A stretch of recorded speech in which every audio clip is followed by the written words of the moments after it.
sejam muito bem-vindos a mais um episódio do OncoCast, o podcast feito pela extensão Oncoeduca pelos estudantes da Universidade de Pernambuco, né? Hoje viemos aqui conversar sobre o Março Lilás, né? A campanha de conscientização, a campanha sobre o câncer de colo de útero nas pessoas com útero. E para enriquecer ainda mais a nossa conversa, trouxemos aqui Victor Manuel, né? Eu queria que Victor se apresentasse um pouco, falasse o contato dele com o câncer de colo de útero, com o Março Lilás em si, e a vivência que ele tem com essa temática, né, Victor? Pode se apresentar, enfim, o que você quiser falar, seu espaço. Oi, gente, bom dia, né? Obrigado, Gabi, né? Primeiramente, agradecer o convite, né? Estou muito feliz. Antes da gente iniciar o podcast, eu estava aqui elogiando essa potencialidade que a Universidade de Pernambuco tem, né? De trazer essas discussões para um nível tão informatizado, né? Que essa lógica do podcast, né, da gente estar fazendo uma conversa aqui informal, né, sobre um tema muito importante, que é o Março Lilás. Eu sou o Victor Manuel, eu sou enfermeiro, né, de formação, sou sanitarista pelo programa de residência da Fiocruz Pernambuco. Atualmente, na mesma instituição, faço mestrado, né, em saúde pública, com ênfase em epidemiologia, trabalhando aí a parte mais específica em relação, né, ao óbito infantil, né, pensando nessa evitabilidade. Sou gestor público, né, da Prefeitura do Recife, né, trabalho na atenção primária à saúde e também, né, sou enfermeiro do Serviço de Verificação do Óbito do Estado. Então, o meu contato inicialmente com essa perspectiva da temática, né, em relação à saúde da mulher, à saúde da pessoa, né, com útero, né, é mais na perspectiva, né, geracional, né, de gestão do serviço, né, de saúde. Né? É ali aquele primeiro momento que a mulher chega na unidade de saúde, né? Que ela precisa ter aquele, né, diagnóstico precoce, né? O acesso ao exame preventivo. Né? Então, eu acho que a ideia da gente discutir hoje é mais dentro dessa perspectiva, desse cuidado ampliado que a gente tem que ter, nesse olhar diferenciado, nesse rastreio organizado. E espero que esteja à altura dessas discussões, que a gente, né, consiga fazer um debate bem massa, né, hoje. Victor, a gente entrando um pouquinho na nossa temática, né, do Março Lilás, eu queria que tu falasse um pouco, porque a gente associa muito a população de forma geral, o Março Lilás apenas ao diagnóstico precoce, né, muitas vezes apenas ao famoso Papa Nicolau. Mas a gente sabe que a campanha é muito mais do que isso, né, tem um significado muito mais amplo. Então, qual o verdadeiro significado, Victor, do Março Lilás? O que a campanha muitas vezes é tão associada ao preventivo e como fazer essa dissociação, entendendo que o câncer de colo de útero é muito mais amplo, entendendo que o Março Lilás é muito mais amplo do que um exame específico. É um cuidado como um todo. Assim, realmente, quando a gente pensa na operacionalização, né, desse modelo campanhista que a gente tem todo mês pensando, né, exatamente em uma atividade, a gente normalmente tem um enfoque muito focal a um determinado agravo ali, né? Mas quando a gente pensa na saúde da pessoa com útero, a gente tem que pensar que ela não só na perspectiva da doença, né, especificamente do câncer de colo de útero, mas que ela também é uma pessoa que tem necessidades aí, né, de uma forma ampliada, né, tem que pensar nesse cuidado integral. Então, é um momento oportuno da gente discutir também outras coisas, né, associadas a esse adoecimento, né, o câncer de colo de útero. Pensar na perspectiva desse planejamento reprodutivo e familiar, né, nessa perspectiva desse cuidado ampliado em relação a questões objetivas e subjetivas do cuidado, a gente pensar também sobre estratégias de vacinação, a gente pensar também numa ótica que tire essa mulher do olhar do adoecimento e também entenda ela como uma pessoa, né, como um ser humano que tem suas necessidades aí para além, né, da perspectiva do adoecer, né, essa pessoa com útero. Mas aí, quando a gente pensa o porquê, né, a gente leva muito em consideração que hoje, né, a gente tem uma mudança, né, no próprio rastreio, né, na verdade, na perspectiva desse modelo, né, de rastreio, né, organizado, né, pensando no olhar mais para a questão do HPV, né, não da citologia tradicional, mas, assim, a gente ainda tem uma cultura desse rastreio oportunístico. Então, a gente só olhar a mulher a partir da perspectiva de adoecimento dela, né? Da gente não ir atrás dessa mulher e esperar que ela vá ao serviço de saúde quando ela tem alguma necessidade ali associada, mas a gente tem que chegar antes, né? Então, acho que essa cultura do rastreio oportunístico, que é errada, né, da gente ter uma oportunidade para fazer esse exame, eu acho que acaba reverberando da gente olhar o Março Lilás somente numa oportunidade da gente fazer com que essa mulher ela tenha o acesso, né, à oportunidade de fazer esse exame. Fora isso, eu acho que para o serviço de saúde é muito mais fácil a gente operacionalizar, né, fazer um tipo de intervenção focal, né? Então, assim, eu tenho lá uma equipe que acaba conduzindo uma determinada ação específica e acaba sendo muito mais fácil do que a gente discutir outras questões. Então, acho que a perspectiva também da facilidade, da gente ter, né, esse olhar muito focal, né? De olhar muitas vezes, aí a gente lembra um pouquinho dos modelos, né, de saúde, né, o modelo biomédico, né, que olha a pessoa pela doença que ela tem, né? Então, se ela tem um determinado agravo, a gente tem um tratamento, né, mas a gente dispensa o olhar, né, da gente inserir essa pessoa num contexto histórico, da gente pensar que essa pessoa ela tem outras necessidades aí abrangentes. Eu acho que são esses dois fatores que acabam fazendo com que a gente tenha um olhar muitas vezes reducionista para a perspectiva do Março Lilás, né? Mas é muito maior do que isso. Tem muita coisa que a gente pode trabalhar, inclusive que devemos trabalhar em cima da temática. Com certeza, né? O cuidado integral ao paciente, cuidado integral àquela pessoa, entendendo que ela é uma pessoa multifatorial, né? Que tem vários, está inserida em um contexto, ela é além daquela doença, além daquele rastreio, além de muitas coisas, né? E, Victor, partindo disso, a gente sabe que o câncer de colo e útero é muitas vezes evitável. Então, por que grande parte é evitável, né? Mas mesmo assim tem ocorrido com a incidência até que alta, né? Relativamente alta. Então, por que você acha que isso ainda acontece? Levando em conta que é uma doença, que é um câncer, que é tão evitável. Eu tenho uma amiga que ela diz o seguinte, você falou que em parte é evitável, né? Mas ela é defensora de que é 100% evitável o câncer de colo de útero, gente. Porque a gente tem, quando a gente tem uma mulher que adoece, né? Que morre por câncer de colo de útero, a gente tem que pensar numa trajetória, né? Porque o câncer, né, ele nasce através de uma lesão precursora, especificamente do câncer de colo de útero, né? Então a gente tem como fazer, né, com que a identificação precoce, né, esse diagnóstico precoce, né, e esse tratamento oportuno seja feito antes desse desenvolvimento. Então acaba que essa mulher muitas vezes, né, essa pessoa com útero, ela é abandonada, né? E aí hoje a gente tem números muito altos, né, pensando muitas vezes na própria organização desses serviços, né, que não garantem muitas das vezes, né, o exame, né, e aí não é só o exame, né, é uma rede integrada, né. Na oncologia a gente trabalha muito com a própria perspectiva da navegação do cuidado, né, que não é necessariamente só inserir aquela mulher no tratamento, mas é na prevenção, né, como é que a gente está olhando para essa pessoa com útero, sabe? E aí, eu acho que hoje a gente tem propostas diferenciadas, né? O próprio Ministério da Saúde, né? A gente tem, né, as OCIs, que são as ofertas, né, de cuidados integrados através do programa Mais Acesso Especialista, que a gente tem hoje, né, linhas de cuidados específicas para esse tipo de tratamento. Então, são filas reguladas, né? É um olhar muito mais ampliado, né, específico para essa pessoa com útero, para que ela não venha adoecer. Mas a gente tem que pensar também nessas barreiras, né, que acabam fazendo com que essa mulher, ela às vezes não consiga nem chegar no serviço, né? Então, às vezes ela não tem um transporte, né, para que ela vá para o serviço especializado. Às vezes a demora, né, da fila de espera, né, principalmente em relação ao exame inicial, né? Aí depois ela entra em outra fila, né, que é para ir para o serviço especializado. Esse serviço especializado, né, às vezes ela chega lá, a gente não tem um profissional, né, que às vezes falta, ela vai ter que retornar. Às vezes essa pessoa ela não tem nem o dinheiro nem da passagem, ela pega emprestado com a vizinha. Então, assim, são vários determinantes que acabam fazendo com que essa mulher, né, com essa pessoa, né, com útero, acabe, né, se fragilizando e ocorra esse desfecho desfavorável que é essa morte, né, por câncer de colo de útero. E aí a gente tem hoje uma relação direta com o HPV, porque o HPV ele é o principal agente causador, né, do câncer de colo de útero,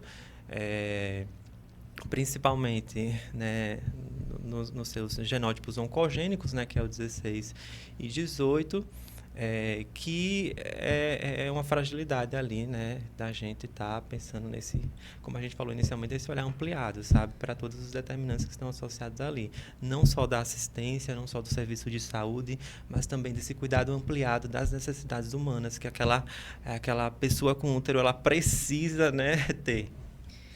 De fato, a gente vê muitas barreiras, infelizmente, hoje em dia, para que esse cuidado aconteça, né? Partindo para a barreira agora mais de medo, vergonha, negligência. Por que você acha que as pessoas ainda têm tanto medo, têm tanta vergonha do exame, do Papa Nicolau? Por que você acha que isso é tão presente hoje em dia na nossa sociedade ainda, né? Porque ainda existe tanta resistência na realização e na procura desse exame. Eu acho que, assim, culturalmente a gente tem melhorado muito, sabe? Principalmente pensando nessa divulgação em saúde. Tanto que acho que se a gente for refletir sobre o podcast, né? A gente chega, né, em locais, né, que antes a gente não chegava antes, sabe? Mas a gente, infelizmente, hoje vive numa sociedade muito machista e a mulher, por si só, ela se sobrecarrega com múltiplos, assim, papéis sociais, né? Então, ela muitas vezes, ela descredibiliza o olhar para o processo de saúde, né, e doença dela, né? Então ela pensa muito no marido, né? Ela pensa muito no filho, ela pensa muito na mãe, ela pensa muito na avó, ela pensa em tudo menos dela. Lá, né, na unidade que eu trabalho, né, a gente percebe muito isso no acolhimento, né? A mulher ela chega na unidade e ela marca consulta para todo mundo. Mas para ela só quer deixar a receita da renovação do medicamento dela. Então, assim, essa negligência e esses múltiplos papéis sociais que acabam fazendo com que culturalmente a mulher... e olhe que, assim, quando a gente fala da pessoa com útero, da mulher, a gente está falando da maior parte das pessoas que acessam o serviço de saúde, né? A gente está falando de uma população que mais acessa, que mais procura, né? Mas também é uma população que hoje, infelizmente, também tem essa negligência, né? E a gente também tem que pensar que não é só uma negligência, né, do paciente, né? Mas que essa negligência, muitas vezes, ela corrobora com a própria rede de atenção, sabe? Que existem vazios assistenciais ali também que devem ser considerados, né? A gente falando agora especificamente do estado de Pernambuco, a gente tem 184 municípios. Quando a gente se distancia da região metropolitana do Recife, né, desses municípios, a gente vê ali também questões culturalmente, né, mais diferenciadas do que a gente tem hoje, né, aqui na região metropolitana. Então, é uma população que tem os seus hábitos de vida diferentes, sabe? Que tem... Por exemplo, se a gente vai pensar agora na população que depende do campo, né? Tem que ter um olhar diferenciado para aquela cultura, para a forma com que a gente vai chegar ali, até a capacitação profissional, né? Na abordagem. Eu acho que isso faz também com que muitas das vezes, né, às vezes o próprio profissional não está preparado, né, para fazer esse tipo de abordagem. Então, eu acho que, assim, essa associação entre fatores culturais, né, fatores na própria perspectiva territorial, né, que a gente tem, que é diversa, né, além dessa cultura ainda machista, né, que acaba enraizando e fazendo com que essa mulher, muitas vezes, nem procure o serviço de saúde, e quando ela procura o serviço de saúde, ela já está num quadro muito mais agravado, e às vezes ela procura o serviço de saúde, mas ela tem vergonha da condição dela, né? Porque muitas vezes ali no serviço ela não encontra o acolhimento profissional, que ela não tem essa confiança, sabe? Então, assim, às vezes até o primeiro contato, né? Existem até artigos que discutem muito isso, que o primeiro contato que o indivíduo ele tem no serviço de saúde, ele muitas vezes é o diferencial para que ele consiga ter esse vínculo, né? E aí o vínculo não só entre o profissional e o paciente, mas um vínculo com a unidade de saúde, dele entender que ali ele consegue ter, na grande maioria das vezes, né, a sua necessidade, né, de saúde, né, de adoecimento, né, que pode ser resolvida ali. Que é um espaço seguro, né? Esse primeiro contato diz muito ao paciente do conforto que ele vai sentir ali, se ele vai ser escutado, se ele vai ser ouvido, se ele vai ser visto de uma forma como geral, de um todo, como uma pessoa. E esse medo que tu falou, né, que a gente conversou um pouco, é muito histórico, né? A gente vê que é geracional, assim, de uma forma absurda. Essa negligência que as pessoas com útero, que as mulheres sofrem da sociedade, vem desde cedo, né? E vendo muitas vezes a mãe tendo cuidado com a família toda, menos com ela, de indo pra fila do postinho para marcar pro pai, pro marido, pro filho, mas pra ela é por último, né? Como o Vitor falou, muitas vezes é só pra carimbar de novo uma nova requisição para o exame, né? Uma nova ficha, mas esse cuidado com ela, enfim, é muitas vezes realmente negligenciado, né? E não jogando a culpa na mulher, porque de fato é histórico, a gente é ensinada a isso, a gente é muitas vezes feita para reproduzir essa desassistência, muitas vezes, que a gente tem mesmo, né? Mas além do exame preventivo, a gente também tem a vacinação hoje em dia, né? A gente tem a vacinação como forma de prevenção, né? Você pode explicar de uma forma simples, de uma forma mais rotineira, o porquê a vacina do HPV é tão importante, né? E quem deve tomar? Quem são essas pessoas que devem tomar essa vacina? Então, hoje, Gabi, no SUS a gente tem a vacinação, né, como parte integrante do processo de prevenção, né, para as principais formas graves, né, do HPV, né, que é 16 e 18, né, existem outros, né, mas os mais oncogênicos são o 16 e 18, né, que acabam sendo um dos principais, das principais causas, né, do câncer de colo de útero. E aí hoje a gente tem a vacina ofertada, né, para jovens e adolescentes de 9 a 14 anos. E aí só procurar o serviço de saúde, a unidade de saúde, né, na verdade, que você tem esse acesso. Mas a gente também tem a vacinação para grupos, populações chaves, que a gente chama, sabe? Então, pacientes imunocomprometidos, né? Pacientes que têm HIV, AIDS, pacientes também que são transplantados, né? Que entram também nessa perspectiva desse acesso à vacinação. Além disso, a gente também tem a oferta, né, para pacientes que fazem PrEP, né? É uma das estratégias, né, a vacinação do HPV, para que a gente também consiga enxergar melhor, né, e evite, né, que essa população ela não tenha o desenvolvimento de formas graves, né, como o câncer de colo de útero.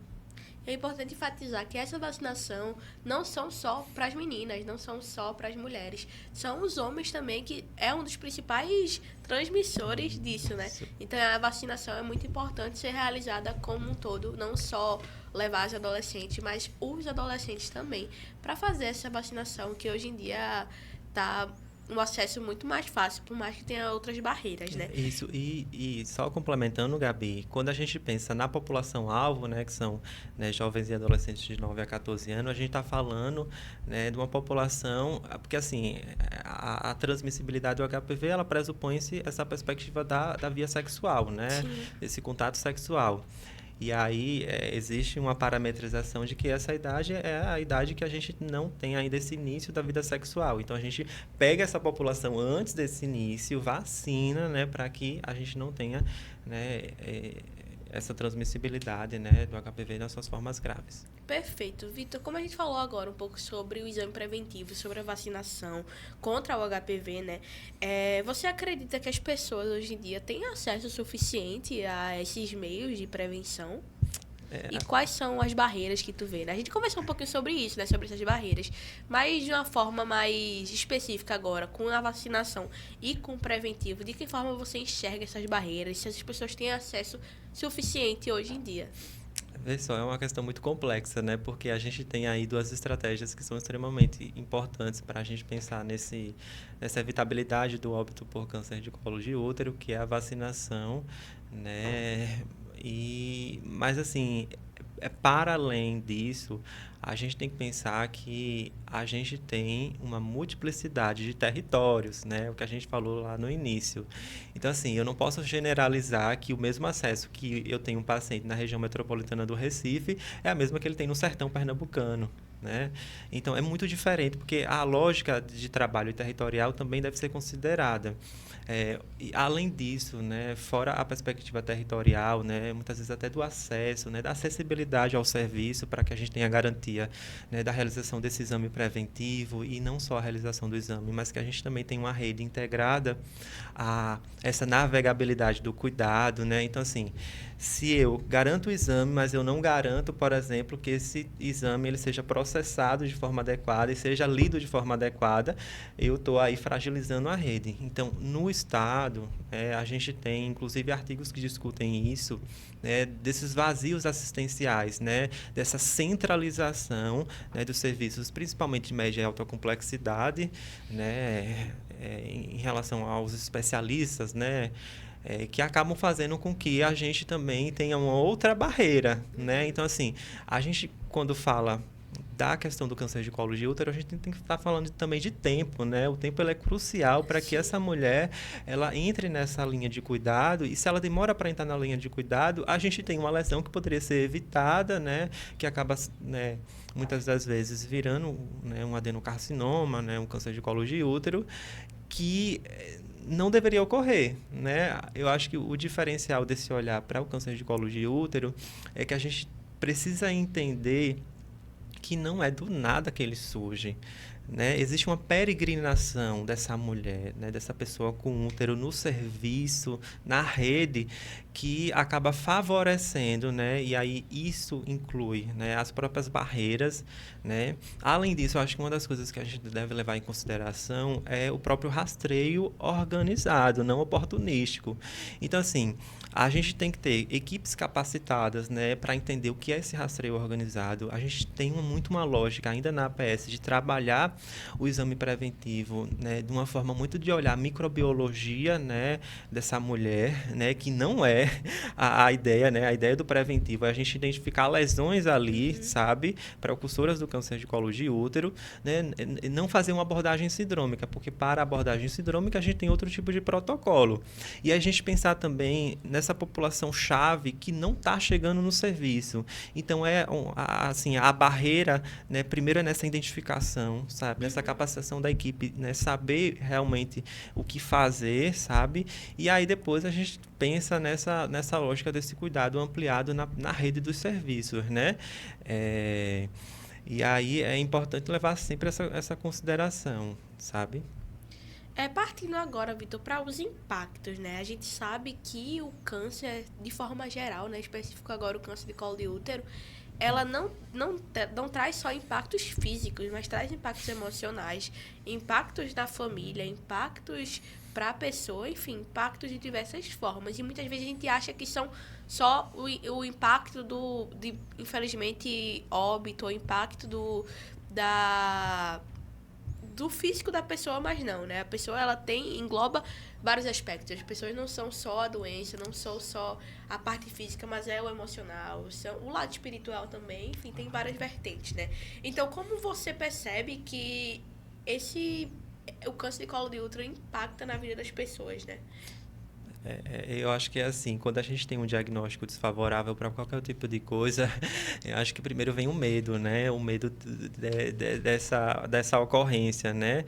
Mas a gente tem que lembrar que, assim, o diagnóstico, né, ele não pressupõe, né, muitas das vezes, né, principalmente quando ele é feito de forma precoce, né, a gente tem um exemplo muito prático, assim, eu vou levar em consideração agora o câncer de mama, né, eu tenho 95% de chance, né, de tratamento, né, da gente concluir esse tratamento, né, de forma adequada, né, quando eu tenho um diagnóstico precoce, né, e aí a gente tem essa evitabilidade, né, dessas ocorrências desfavoráveis, né, que é o óbito, por exemplo. E aí, esse impacto é extremamente grandioso, porque assim, não é só a pessoa, mas a família também, muitas vezes, que não está sensibilizada ou muitas vezes, né, envolvida o suficiente, né, com esse cuidado dessa pessoa, porque acaba que, né, o adoecimento, né, da perspectiva do diagnóstico, né, do paciente, ele pressupõe também o adoecimento da sua família, né, da sua comunidade, da sua rede de apoio, e aí isso acaba também fazendo com que essa pessoa, muitas das vezes, né, precise ser mais forte ainda, né, porque acaba sendo um dominó, né? Sim. Uma bola de neve, né? acaba levando a outras coisas. Mas existe um impacto, sim, nessas condições, né? E aí eu sempre vejo muito na unidade, e aí a gente sempre tenta trabalhar com essa perspectiva desse cuidado ampliado, que eu acho que é a importância da gente se ater a coisas boas na vida, sabe? Mesmo, né, com um diagnóstico frágil, né, que pode ser o câncer de colo de útero. Então, assim, se a gente se, humanamente, né, a gente se apegar à espiritualidade, a gente se apegar a processos, né, que nos fortaleçam, né, a nossa rede de apoio, família, né, e aí lembrar que família não é nosso ciclo que vive na nossa casa, mas podem ser nossos amigos, né, parentes próximos, assim, é um impacto muito como eu disse, grandioso, e que, assim, a equipe de saúde também precisa estar preparada para fazer esse acolhimento inicial, sabe? Desde a atenção primária, média e alta complexidade, no momento da gente dar esse diagnóstico, né, que é extremamente frágil, né, e a gente não dar uma sentença, né, de morte. Né? Porque acho que talvez Isso. a primeira coisa que a pessoa pensa, não, eu vou morrer, né? O que é que eu vou fazer a partir disso? Né? Mas esse diagnóstico não é uma sentença, né? Ele é uma forma agora que essa pessoa ela vai ter que lidar, né, com o processo de adoecimento, e ela vai agora entrar na linha de cuidado, né? Isso. E aí eu acho que assim um diferencial muito grande para que a gente consiga também fortalecer essa pessoa, né, é ter esse olhar acolhedor, né, o serviço ter essa capacidade de enxergar, né, que agora essa pessoa ela vai completamente viver uma coisa totalmente diferente do que ela vivia, né? O medo, na verdade, ele não é só no diagnóstico, né? Ele percorre esse processo quando a gente já identifica esse exame e precisa falar que ela vai agora fazer outros, né? Então, assim, ela já está com medo desde o início, Sim, com né? certeza. E aí eu acho que é uma parte importante a gente se apegar a coisas, né, que humanamente, né, eu sei que existe uma discussão muito ampliada, né, e aí principalmente na parte da oncologia, né, desse olhar, desse cuidado multifatorial, né, levando em consideração, né, a perspectiva da espiritualidade, das redes comunitárias, né, da pessoa realmente aí estar se inserindo em contextos saudáveis para que ela também não adoeça agora em uma outra questão, que agora é a saúde mental, né? Sim. A perspectiva psicológica, né? Que acaba impactando diretamente, porque às vezes a pessoa, né, ela tem um prognóstico positivo, mas aí ela acaba se debilitando porque ela não tem um acolhimento, ela não tem uma estrutura ali familiar que acabe abarcando, né, e dando suporte, né, nas suas necessidades humanas. A gente sabe que tem outras questões que envolvem isso. Questões que muitas vezes são pouco faladas, como, por exemplo, a sexualidade e a autoestima dessas pessoas. Esse tema ainda é tão pouco falado e tão pouco abordado. E por que você acha que isso acontece, né? Porque isso é tão deixado de lado muitas vezes, né? Que isso também é enxergar a pessoa como um todo. Entender que essa pessoa tem outros fatores, né? Na verdade, é muito abandonado, sabe? Porque é aquela lógica da gente olhar o processo da pessoa com câncer de colo de útero, né? Do adoecimento, né? E deixar... E às vezes a negligência, né? Ela muitas vezes é proposta, assim, dentro daquele ciclo que essa pessoa ela vive, né? E aí ela acaba fazendo com que ela tenha baixa autoestima, né? Não só o serviço de saúde, que precisa também pensar em estratégias que valorizem essa pessoa com útero, né? Das mais variadas formas, mas eu acho que é aquela questão de você enxergar um diagnóstico ali, entender o que é que eu vou priorizar ali, sabe? E às vezes a gente acaba esquecendo que outros fatores são importantíssimos para que esse processo de saúde-doença ele ocorra da melhor forma, né? E que essa pessoa ela tenha um prognóstico positivo. Então ela precisa ser valorizada, né? Na sua integralidade mental, social, sexual, reprodutiva, entender que aquela pessoa com útero ela tem necessidades ampliadas do cuidado e que acabam, né? Como a gente, né, estava acabando de falar, se negligenciando, né, e priorizando outros processos em prol desse diagnóstico aí desfavorável. A gente vive numa sociedade que tem muito tabu ainda. Uma sociedade que sofre dos impactos desses tabus e que muitas vezes reproduzem esses tabus. de que forma você vê que isso impacta no processo da prevenção, mas também não só da prevenção, mas das pessoas que já sabem que estão com câncer de colo de útero? Eu acho que isso é um diferencial. Eu lembrei agora de um caso, né, de uma comunitária. Na verdade, eu era residente na época e a gente foi para um terreiro. Perdão, foi para um quilombo que a gente foi. E aí, nesse quilombo, a gente estava fazendo uma educação em saúde sobre o câncer de colo de útero. E aí, essa comunitária, né, uma paciente já com seus 40 anos, uma comunitária, ela trouxe que, olhe, eu não faço mais o meu exame preventivo porque minha vizinha morreu. Ela descobriu em um mês, no outro mês ela estava morta. Então eu prefiro, ela, nas palavras dela, ela dizia, eu prefiro não saber, não fazer o exame, porque se eu souber que eu tenho alguma coisa, eu vou morrer.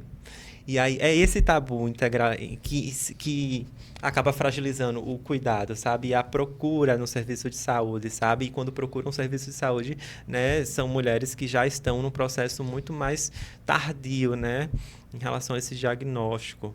E isso acaba que culturalmente acaba fragilizando o cuidado, né? E assim, entender que essas pessoas, que a nossa comunidade, né, a gente precisa ser multiplicador, sabe, desse processo de cuidado.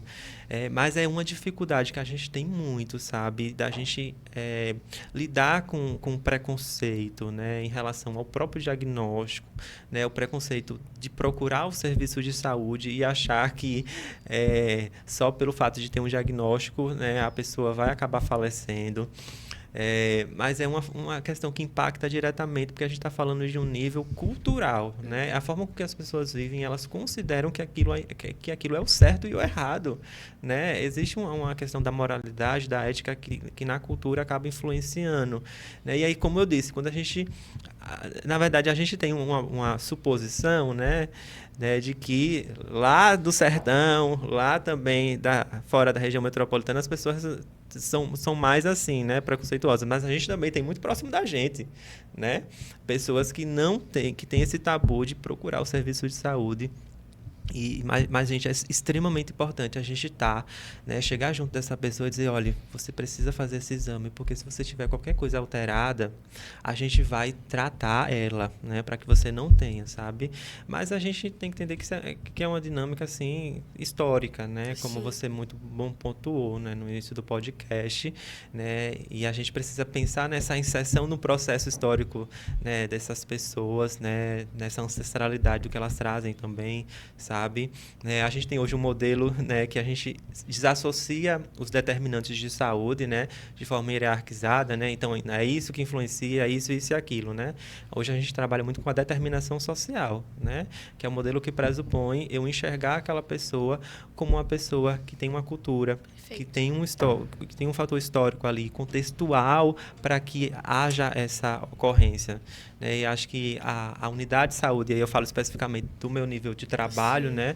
A gente precisa estar muito linkado com essas características, sabe? Da gente chegar, né, para fazer uma conversa, né, na base do que ela acredita que é certo e errado, e a gente tentar entender a partir daí qual é a melhor medida terapêutica para a gente conduzir, né? Então é isso, é levar em consideração que aquela pessoa ela é uma pessoa complexa e tem todo um processo cultural histórico ali associado. Ainda nessa questão social, né, e cultural, a gente sabe que o câncer de colo de útero pode atingir qualquer pessoa com útero, mas existem fatores de vulnerabilidade que vai pesar mais e que vai trazer outros desembargos, enfim, outros pesos e outras questões. Pensando nessas pessoas e vulnerabilidade, quais são os maiores desafios que as pessoas sofrem e passam, não só na prevenção, mas também no diagnóstico? Quando a gente fala de populações vulneráveis, a gente está falando de pessoas que raramente, né, ou eu posso até reformular minha fala, né, que tem dificuldades de ter esse acesso ao serviço de saúde, muitas vezes na procura e às vezes do serviço chegar junto, né? Um exemplo prático, a gente tem os consultórios em situação de rua, né?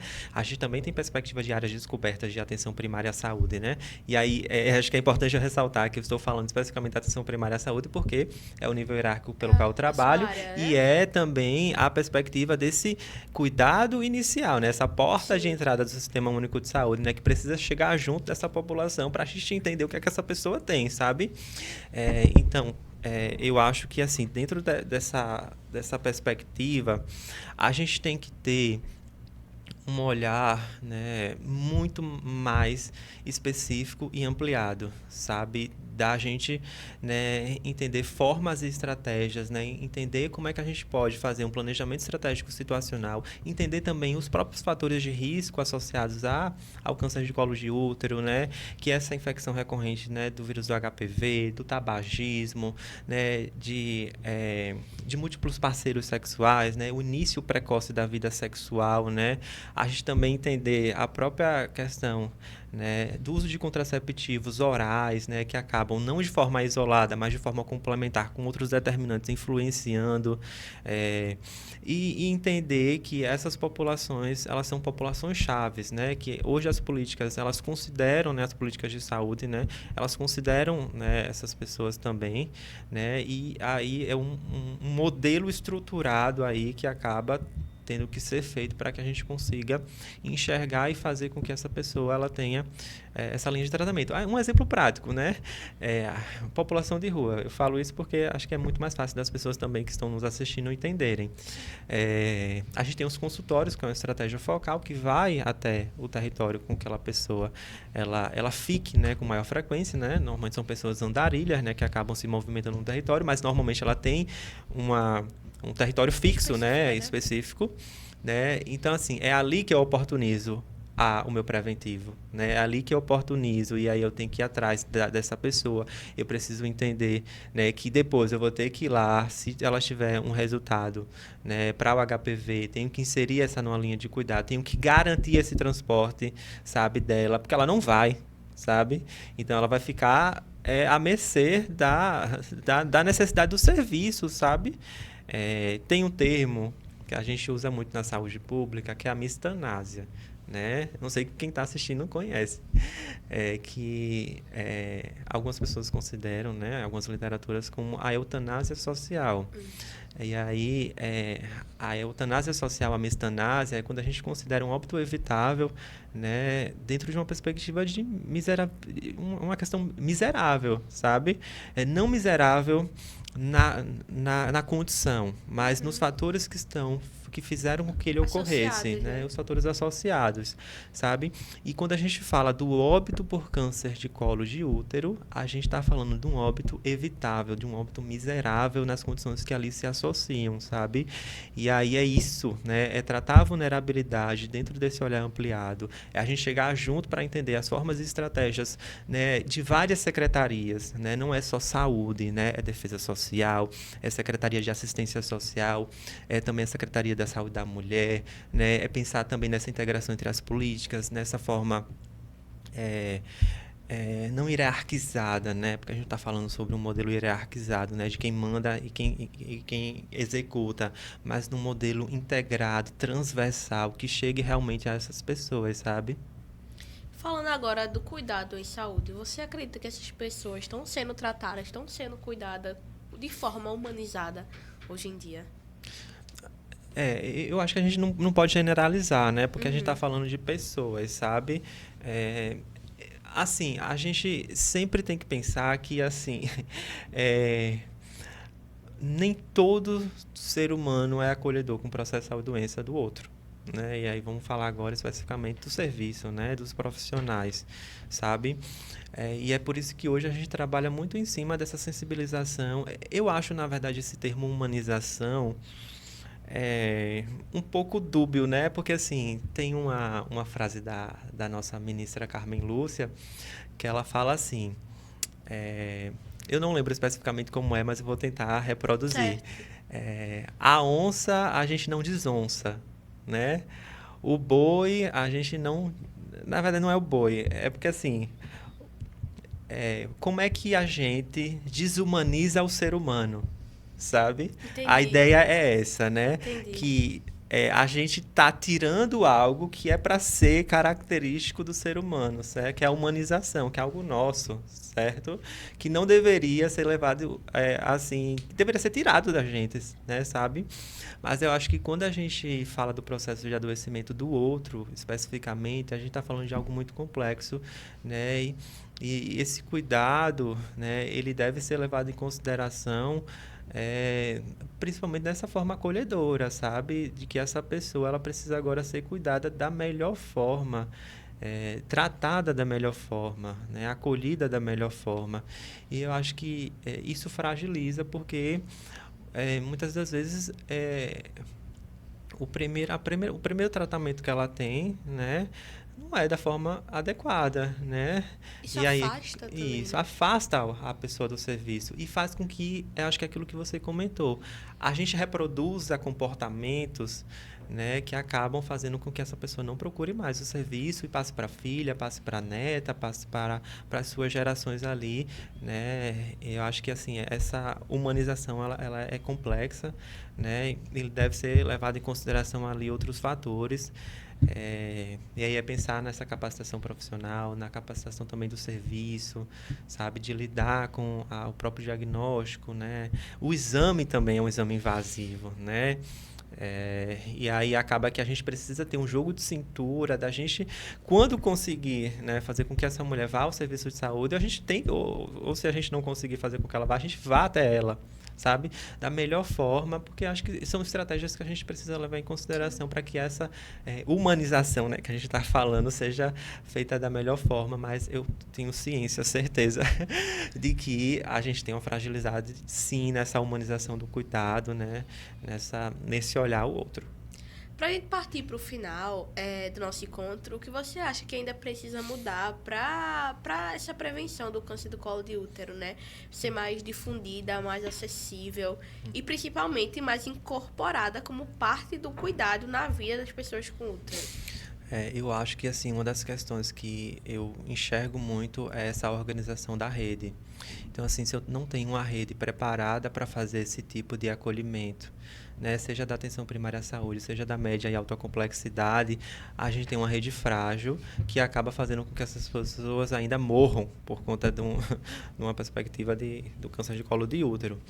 Então, assim, mas para a gente pensar em rede, a gente também tem que pensar em outras questões, como, por exemplo, a capacidade instalada, né, daquele serviço naquele determinado local, essa descentralização também, né, de especialistas, a gente pensar também na forma com que essa mulher ela vai ao serviço de saúde, e se ela não chega ao serviço de saúde, o serviço precisa chegar até ela, né? Eu acho que assim a discussão da gente girou em torno de muita coisa, sabe, da própria dinâmica dessa vulnerabilidade.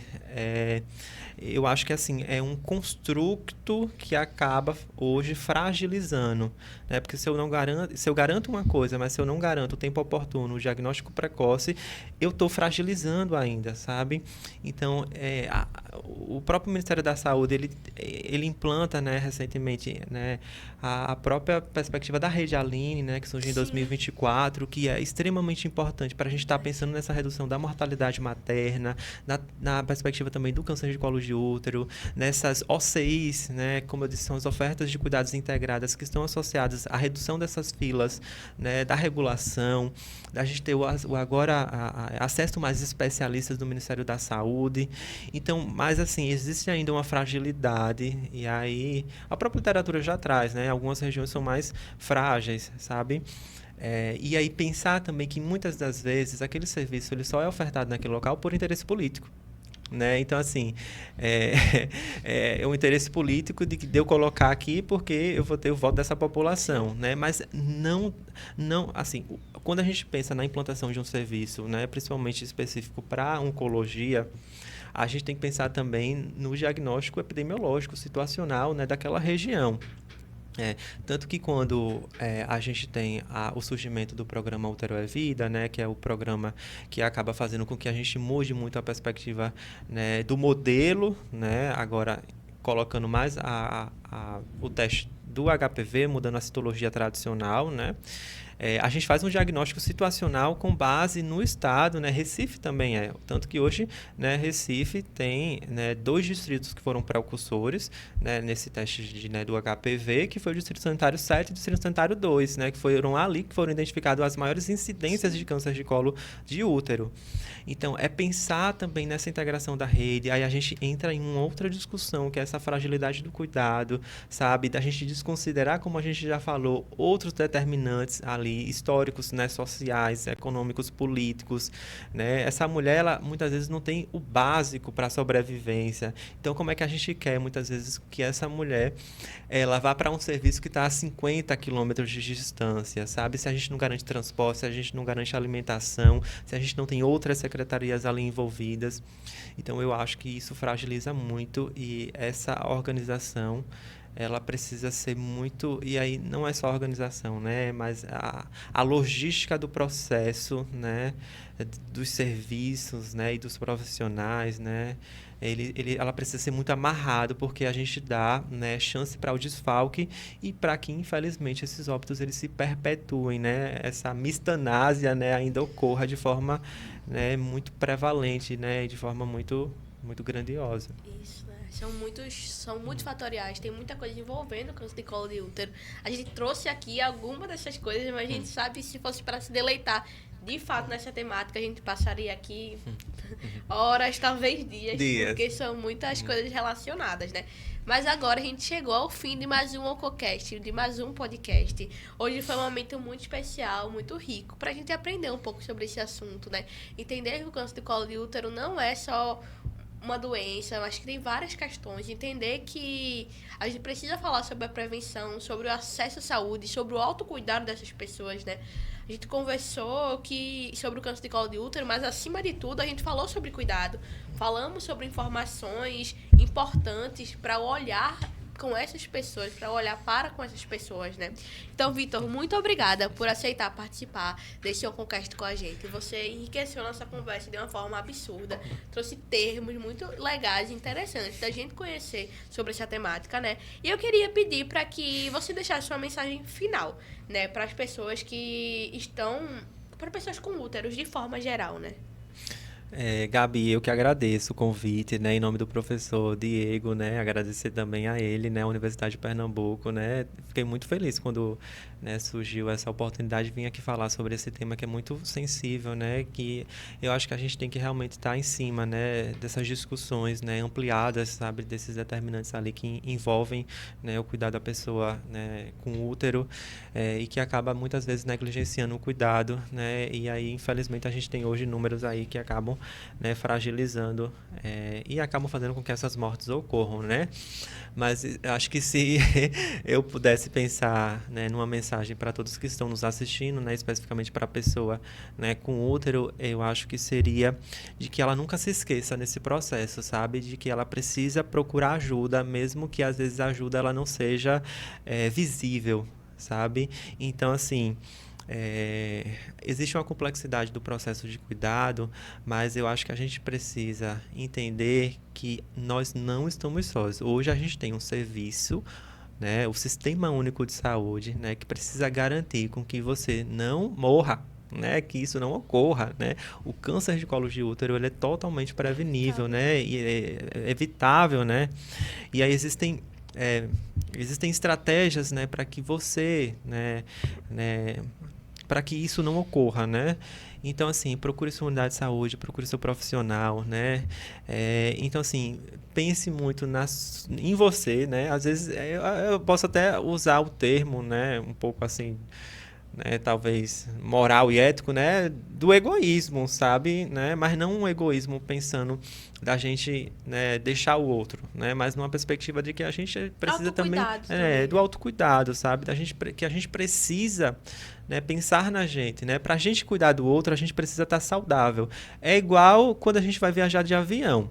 A recomendação é que, se houver alguma intercorrência, a gente primeiro coloque a máscara em quem? É no nosso amigo? Não, na gente, porque se a gente não cuida da gente, quem é que cuida, sabe? Então, para você cuidar da sua família, do seu filho, do seu neto, do seu avô, do seu marido, do seu namorado, você precisa cuidar de você.